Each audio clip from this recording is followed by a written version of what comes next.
Welcome players, I'm Jack with ThreeSixCancel, and this is Cocoa the Weiss Cat. If you haven't guessed, we run a YouTube channel that produces content for the game Weiss Schwarz, but you don't know what Weiss Schwarz is, do you? Well, you may have a vague idea. I'm going to guess one of these two unfortunate scenarios unfolded for you to bring you here to us. First, you might have been in your local game shop and looked over to a table where two people are playing some anime card game. You may have strolled over to them and asked, "Hey, what game is that?" And they're like, "It's Weiss Schwarz. You make waifus fight. Want to play?" And you said, "No, I'm in 4 other card game tournaments today, but thanks. Maybe I'll look it up later." Or maybe one of your friends messaged you online and said, "Hey, anyone ever heard of this game called Weiss Schwarz? I just bought like 6 boxes of it. Who wants to play with me?" Well, the good news is if you decided to do a little more digging on the subject, you've come to the right place. In this video, we're going to give you a brief rundown of what Weiss Schwarz is and how to play it. Now, Coco and I are assuming that you don't know much about the game at all, and that's why we're here. But if you already know the basics, we've made some more advanced videos that should be next in this playlist. That is, if YouTube still has the playlist feature by the time I upload this video. But after watching this introduction, you should have enough information to continue on even if you're coming in dry. So if you want to know about some more advanced elements of Weiss like detailed breakdowns of phases, deck building, and a full sample game, feel free to move right along to part 2. And if you have no idea what I just said, sit back, get comfortable, and keep it locked. Alright, so Weiss Schwarz is an anime trading card game. It's Japanese, but the name is German. Like Magic the Gathering, Yu-Gi-Oh!, or Force of Will, the game is played with cards which players both make decks with and collect at the same time for value, aesthetics, or just to fill that ever-growing void of nothingness in their soul. Since Weiss Schwarz is an anime card game, it's sold and distributed in sets based off popular shows and games. So there's a Weiss Schwarz set for Attack on Titan, Sword Art Online, Gurren Lagann, Love Live, Persona, Kantai Collection, and a ton of other big-name franchises. When you play Weiss Schwarz, you'll play with a deck made of 50 cards chosen from one of these expansions. You can play cards from the same series in your deck, but this isn't a crossover episode, so no mixing stuff like Nisekoi with Kill la Kill. Weiss is a game of strategy you play with your friend to determine whose anime is better, or whose waifu from the same show is truly the best. The object of Weiss Schwarz is to win, and you win by dealing enough damage to your opponent to bring them from level 0, where both players start the game, to level 4, where the first person to hit this level loses. It's a turn-based game where you draw cards, play cards, and then make your attacks. You attack your opponent by playing characters to the game board or the stage and turning them sideways. Your opponent takes damage by revealing cards from the top of their deck and putting them into their clock or their life. When they take 7 or more damage, they level up. Players go from level 0 where the game starts, to level 1, to level 2, and finally to level 3. When you take enough damage at level 3, instead of going to level 4, the game ends and whoever hit level 4 loses. The strategy element is how you go about accomplishing this. As you level up, you can play stronger cards, and being that the cards are all unique and have different abilities you can use, your deck can win with its own flavor and style, and that will change depending on what series you choose to make your deck with. So in this video, we want to teach you the basics of play so you can try Weiss Schwarz for yourself. We'll start by telling you a little bit about the cards and what they do. Then we'll talk about the game board or the stage where they're played. Next, we'll explain how to play the cards and use their abilities. And then we'll show you a few sample turns and how to start a game. So without any further delay, let's get started. Now, there are thousands of different Weiss Schwarz cards and several expansions, but they're all one of 3 kinds of cards: characters, climaxes, and events. First, there are characters, which will make up the majority of your deck. They can attack your opponent, fight with their characters, and have unique abilities that they can use while they're on the stage. Then you have climaxes, which any deck will always have exactly 8 of. They make your characters stronger when you play them, and stop you from taking damage when they're in your deck. And then there are events, which are played for their effect and then discarded. You choose a combination of 50 of these, 8 being climaxes and the majority being characters, with a maximum of 4 of the same card in any deck. Each deck, depending on the series it's built with and the way the player builds it, will play with a different and unique flavor. But every deck will play Weiss Schwarz. So now that we know about the cards, let's talk about the game board. It's called the stage, and it's divided into different zones that cards move between during gameplay. The stage is where the game is played, and the space where you'll play your cards. Your opponent has the same stage as you, just oriented 180 degrees. First, there's a space for your deck, and a spot for your waiting room, which is your discard pile. Then we have the main stage, which has 5 positions where you can play characters. Each position can have 1 character. You can move them around on your turn the way you want, and you can also play one character over another. The character you played over will just go to the waiting room. The character positions are divided into the center stage, which are these 3 positions here, and the back stage, which are these 2. Characters in the center stage can attack your opponent and fight with the characters and cross from them. Characters in the back stage can't attack, so they usually have abilities that help you or assist your other characters. In addition to these slots for characters, the stage also has a place for you to play a climax. You can play one on your turn if you want, but you don't have to, and they'll usually make your characters hit harder or get bigger. Some climaxes and characters even work together when you have both of them on the stage at once in one of Weiss Schwarz's signature mechanics, the climax combo. If you're interested in these, I'll be talking more about them in the second video of this tutorial. So those are the positions where you'll play your cards to the stage, but there are some other zones the cards can move to. On the left of the stage, we've got stock. Stock is what you use to pay for cards that have a cost to play and use abilities that need it too. Every time you attack with a character, you reveal the top card of your deck and then put it face down as the new top card of your stock. As you play, you'll build it and pay it out to play more characters and use more abilities. Now down at the bottom, we have the clock. The clock is your life total and it tracks how much damage you've taken. When a character attacks a player, they take damage by revealing cards from the top of their deck. If they reveal Climax, they don't take the damage and the revealed cards just go to the waiting room. But if they don't see a Climax, those cards will go into their clock. Your clock can hold up to 7 cards. Once you hit 7, you level up. And that's why to the left of the clock is the level zone. When you level up, you'll choose one of the cards that was in your clock and then put it into your level zone. Then you'll put the rest into your waiting room.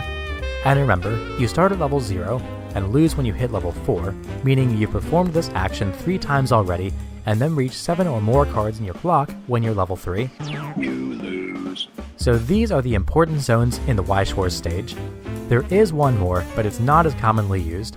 It's your memory, and it's where cards go when they're removed from play. Generally, the card will say, put this card into your memory, and without cards that say, put this card from your memory anywhere else, that's where they'll stay.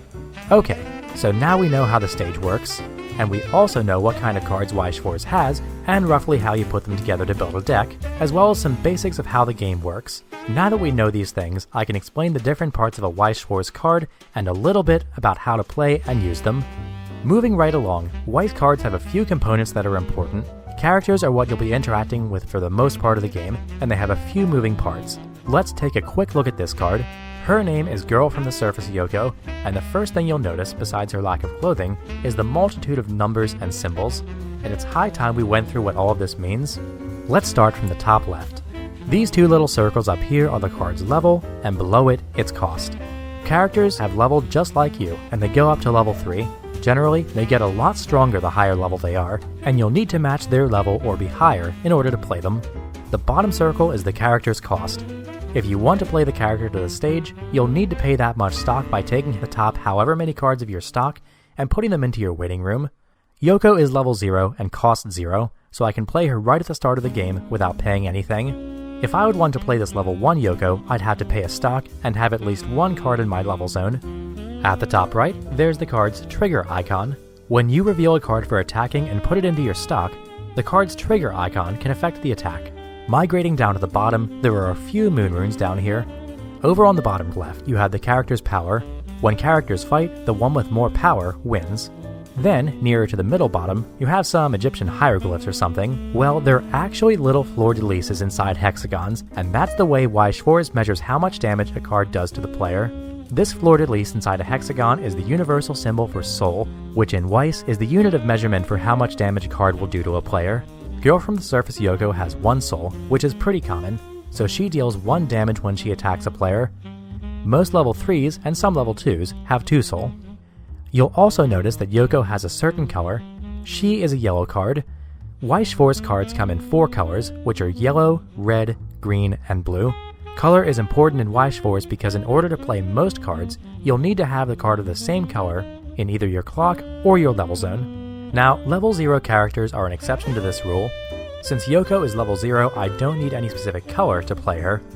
But again, if I wanted to play this other level 1 Yoko, or anything higher, I would need to have a yellow card here in my clock, or in my level zone. Usually that's not too much of a problem, being that your whole deck will probably be 1 or 2, maybe 3 colors. So going back to the text at the bottom, we have some other minor elements of card anatomy. First, we have the card's full name. Then above that, we have the character's original name in kanji.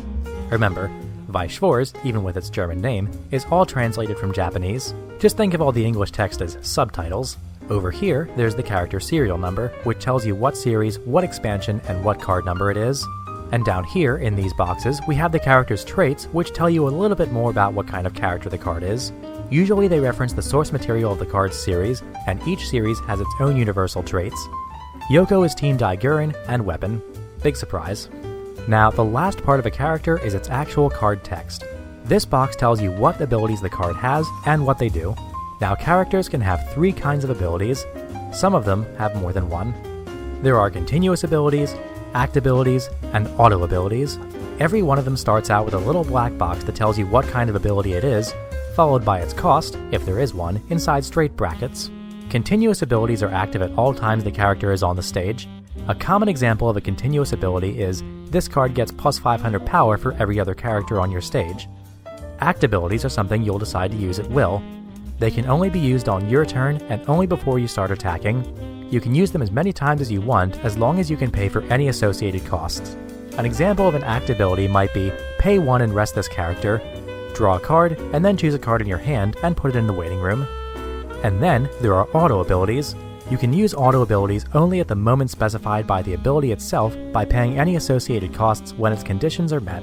A popular example of an auto ability would be, when this card attacks, it gains plus 500 power for each other character on your stage until end of turn.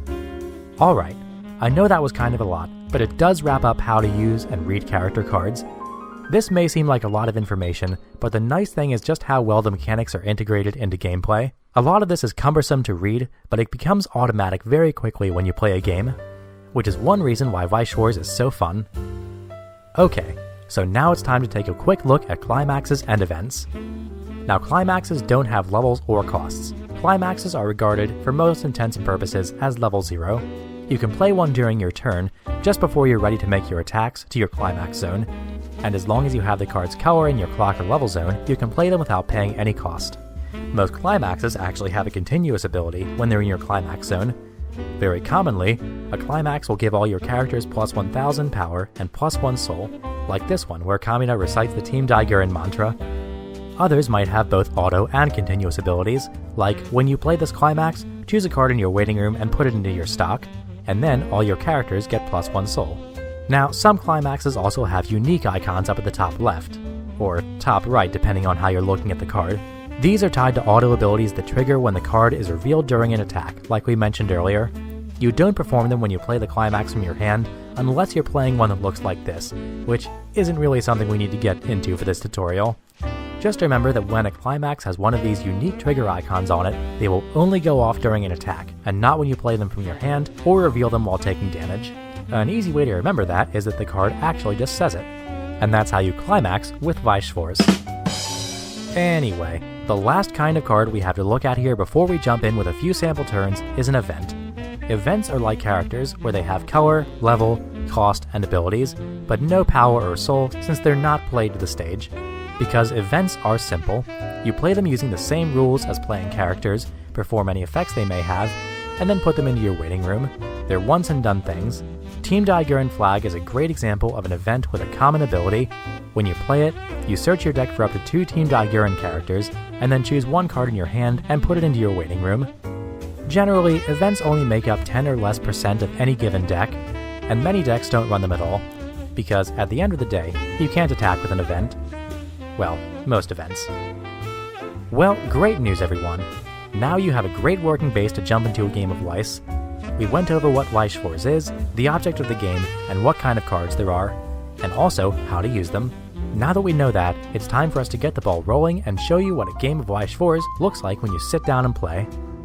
So I've got myself an opponent here, and a nice crappy folding table for us to play on. We've got 2 decks here to play with. These are actually trial decks from Attack on Titan and Gurren Lagann. Most series in Weiss Schwarz have at least one trial deck available. They cost between $12 and $25 depending on where you buy them, with a few exceptions for what might be older sets. They come with a pre-constructed deck of 50 cards that are designed to give you a nice starter experience with the game. They also have an instructional guide and a beginner's playmat just like this one. So they're a great way to get into Weiss. I'll be playing with Gurren Lagann, and my friend here will be taking Attack on Titan. We've put some sleeves on the cards to make them move around smoothly, and we're ready to start.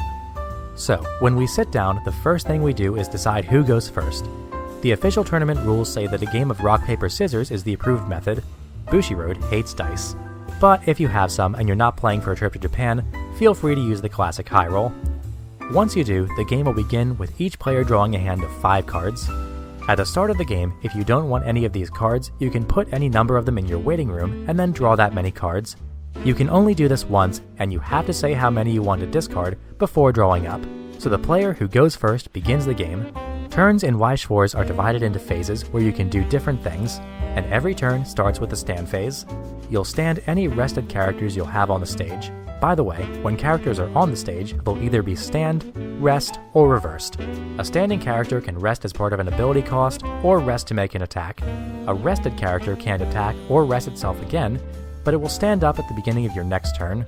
A reversed character has lost a battle with another character, and will go to the waiting room at the end of turn. So every turn starts by the turn player standing up his characters so they're ready to use. Next is the draw phase. Every turn, you'll draw 1 card at your draw phase, and then you move on. And next is the clock phase. After you draw, you have a choice. You can choose to clock yourself by picking a card in your hand and putting it into your clock. If you do, you get to draw 2 additional cards. But like we said before, your clock is your life, so doing this is like taking 1 damage. But most players do this every turn until late in the game, since drawing more cards is very important. I had this level 2 Yoko in my hand. Since I can't play her until I'm level 2, and I'm level 0, I clock her to draw 2 more cards since I won't need her for a while. So after this comes the main phase. The main phase is where you can play cards and use act abilities, which remember, are the ones you just use when you want as long as you can pay for them. You can only use these during the main phase of your turn. But the main phase is also where you'll play any characters or events and move your characters around the stage. So on turn 1 of the game, the opening player can only make 1 attack. So even if I have a lot of character slots, I decide to play Girl from the Surface Yoko and call it a day. I move her to a spot where she's ready to attack, and I end my main phase. Next, after the main phase, comes the climax phase. I decide not to play a climax this turn, so I just move on. And moving right along, we go to the attack phase. In the attack phase, you'll take any characters you want to attack with, and attack with them 1 at a time. Since you have 3 slots in the center stage, naturally you get to attack with up to 3 characters. Some more powerful characters can attack multiple times or deal additional damage when they do. So Yoko is ready, and I choose to make an attack with her. So to attack, I rest her and declare what kind of attack I'm making. In Weiss Schwarz, there are 3 types of attacks you can make. When you declare your attack, you'll choose either direct, front, or side. A direct attack happens when an attacking character has no other character facing it. If there isn't a character there, this happens automatically, and you'll add 1 soul or 1 damage to the attack. If there is a character facing yours, you'll need to choose to either make a front attack or a side attack. If you choose a front attack, your character will do battle with the one across from it by comparing power. This kind of attack deals no additional damage. You can also choose a side attack, which means your character will attack around the character facing it. The characters won't do battle, but you'll subtract the facing character's level from your damage. So if you side attack around a level 1 character, you'll deal 1 less damage. Since Yoko is alone on the stage with nobody in front of her, I declare a direct attack, which means she has +1 soul to her attack. So since she has 1 soul to begin with, and 1 for the direct attack, she's attacking for 2 damage. Now, like we said before, every time you attack, you reveal the top card of your deck and put it into your stock. This is called your attack trigger, and it's how you build your stock. And it's also where trigger icons come into play. Remember the trigger icons? If the icon is empty, you'll deal no additional damage. But if it has the fleur-de-lis, which is the icon that means soul, you'll deal an additional damage. I triggered a card with that soul icon, so I add 1 more soul to my attack. Then I take that triggered card and put it face down over here in my stock. So Yoko has 1 soul on her own, 1 soul for the direct attack, and 1 for her trigger. So she's coming in hot for 3 damage. And now we have the damage step, and it's where your opponent reveals cards from the top of their deck and puts them into their clock. So my opponent reveals 1 card at a time from the top of his deck, and he's got 3 characters here. So he takes those cards and puts them into his clock. And now he's taken 3 damage. Now, if there had been a character here and I had front attacked, Yoko and that character would have compared powers during the battle phase, but since there isn't, we move past it. Now, since I have no more characters to attack with, I decide to end my turn. This leads us to the encore phase, which is the last part of the turn. If you have any reversed characters that have been defeated in battle, you can pay 3 stock and put them back onto your stage as rest, so that when you start your turn, they'll be ready again. That's called encoring, and you can do it with any character. But here, since there's nothing to do, the turn ends. This is where anything that says until the end of turn stops, and where you discard down to a maximum hand size of 7 if you have more than 7 cards in your hand. So now my opponent starts his turn. He draws his card and decides to clock and draws 2 more cards. So now in his main phase, he decides to play some characters. He plays this Aaron in the slot facing my Yoko, and this Mikasa beside him. He also plays this Armin in the backstage where the Aaron and Mikasa are in front of it. This Armin is one of those back row characters we talked about. He has low power, but he helps out the cards in front of him. He has 2 abilities. One is a continuous ability that gives all characters in front of him plus 500 power, and the other is an act ability where you can rest Armin and give a character with Mikasa or Aaron in its name plus 500 power until end of turn. Since it's the main phase of the turn, he uses Armin's act ability by resting him, which is the cost, and he chooses to give Aaron plus 500 power until the end of turn. And now he's got his characters where he wants them, and he starts his attack phase since he's not playing a climax this turn. But something's happening. My Yoko has an auto ability that I can use right now. It says, at the beginning of my opponent's attack phase, I can move Yoko to an open position of my center stage. Normally, of course, you can't move your characters around on your opponent's turn, but this ability is designed to make Yoko run away from battles she might lose. Since she has 2,000 power against that Aaron's 4,000 total power with his boosts from Armin, I move her to this position of my stage where she'll be safe. By the way, this ability is common in Weiss, and cards that have it are usually called runners. If you want to know more about common abilities in Weiss, check out the next tutorial video where we'll break them down in a little more detail. So now it's time for my opponent to attack. He decides to attack with Aaron first, and since the Yoko is gone, this is a direct attack. He attacks, triggers a soul on his trigger card, and then puts it into his stock. Since Aaron has 1 soul and this is a direct attack which adds a soul automatically, and he triggered a card with a soul trigger icon, his attack has 3 soul. So now he's attacking me for 3 damage. I reveal 3 cards from the top of my deck, and I put them into my clock. Now he attacks with Mikasa. He makes his attack, and triggers a card with an empty trigger icon, so he adds no additional soul for his trigger. So with Mikasa's 1 soul and the 1 from the direct attack, he's attacking me for 2 soul. I reveal the first card, and then the second, which happens to be a climax. When you reveal a climax while taking damage, you do something called canceling. This is why you reveal your damage cards 1 at a time, because at any point if you reveal a climax and that damage, you immediately stop revealing cards and put the climax as well as any other cards you may have revealed into your waiting room instead of your clock. You don't reveal any more cards and the damage is cancelled. So since on my second card I revealed a climax, I put that card and the other card I revealed into my waiting room. There's no battle since this was a direct attack, and now my opponent has no more attackers, so he passes the turn back to me. At the start of my turn, before I draw and decide whether or not to clock, I take my rested Yoko and stand her. Then I draw my card for the turn, and I choose another card in my hand to clock and draw 2 more. So now I can play some cards. I decide to play these 2 Kaminas. They're 3,500 power, which is pretty big for their level, but they also have a continuous ability that none of my characters can make side attacks. This is a common theme in Weiss Schwarz, where if a character is big for their level, they come with some sort of downside to balance it out. So as long as Kamina is on the stage, I can't make side attacks. But right now, that's fine for me, so I play 2 of him. I also play Yoko in my backstage. This Yoko is one of my backstage characters. She has that same continuous ability as Armin, where the characters in front of her get plus 500 power. And she has an auto ability. When I place a climax in my climax zone, I can choose a character and give it plus 1000 power until end of turn. So it's a little more than Armin's act ability, but I do need to play a climax. And this turn, I will. I have my characters where I want them, and I have 3 attackers to benefit from it, so I play a climax featuring Kamina, the one we saw earlier. Since I have a yellow Yoko in my clock, I can play it no problem. Who the hell do you think I am has a continuous ability. All of my characters get plus 1000 power and plus 1 soul, so they're bigger and they hit harder, and since I played that climax, I get to use Yoko's auto ability. I choose the Kamina in front of Aaron and boost him by 1000 power until the end of turn. And now I'm ready to attack. So Kamina is plus 500 from Yoko, plus 1000 from the climax, and plus 1000 from her other ability, making him 6000 power, and for a level 0 character, that's pretty damn big, which is why I start with him and declare a front attack against this Aaron. I trigger, add no additional soul, and attack for 2 damage, 1 for Kamina's base soul, and 1 that the climax is giving him. So my opponent reveals 2 cards that aren't climaxes and takes 2 damage. Now since this was a front attack, Aaron and Kamina fight it out. They do this by comparing power. We already know that Kamina is 6000 power, Aaron is 3000 plus the 500 from Armin, so he's only 3500 power, which means that he'll lose the battle and becomes reversed. At the end of the turn, he'll go to the waiting room. So now that that's done, I move to my next attack. I declare a front attack with this Kamina and trigger for a soul. So between 1 from Kamina, 1 from the climax, and 1 for the trigger, I'm swinging for 3 damage. My opponent reveals 3 cards that aren't climaxes and takes 3 damage, but now he has something to do. Remember, you level up when you have 7 or more cards in your clock.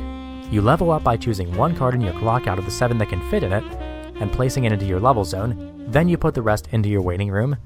So since my opponent has more than 7 cards, he takes the cards past 7 and sets them aside in the same order. He then chooses a card from the bottom 7 cards and puts it into his level zone. He puts the others into his waiting room, and then takes the remaining 2 cards and puts them into his clock. And now he's level 1 and can play level 1 or lower cards. Leveling up is something you need to do before anything else happens, so now that he's done that, Mikasa and Kamina will fight since I made a front attack. This Kamina has 3500 power, plus 500 from Yoko, and plus 1000 from the climax.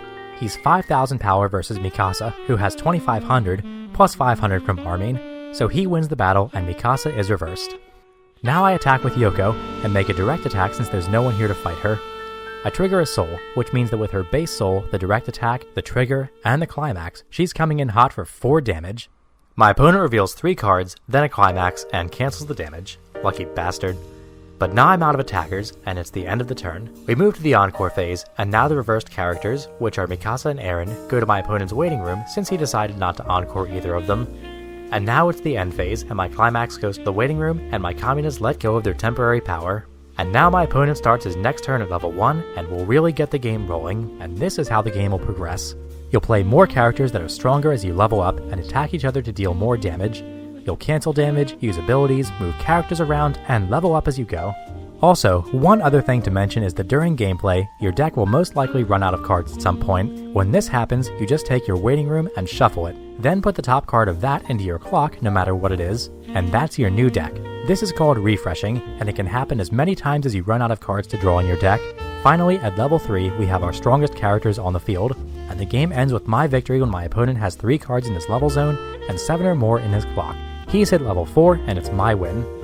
And that, players, is basically how you play Weiss Schwarz. We went over the different types of cards, their components, the stage, its zones, and then we started a game for you so you could see the basic flow. During that, we talked about how you attack and take damage, play cards, use abilities, and move through your turns and the game at large. This should be enough information for you to sit down with a friend and try Weiss Schwarz for yourself. Players or future players, Weiss Schwarz is a super fun game. The barrier to entry is low, and the game lets you play with a lot of cool animes, and above all, it's a really enjoyable game. I'd recommend you at least give it a shot. Now, if you want to know more about it, or if you've played a few games and have some questions, this tutorial series isn't over. I designed the first video to give you a quick rundown of how to play the game, but spared you a lot of the finer details, as many of them come with playing more games and learning as you go.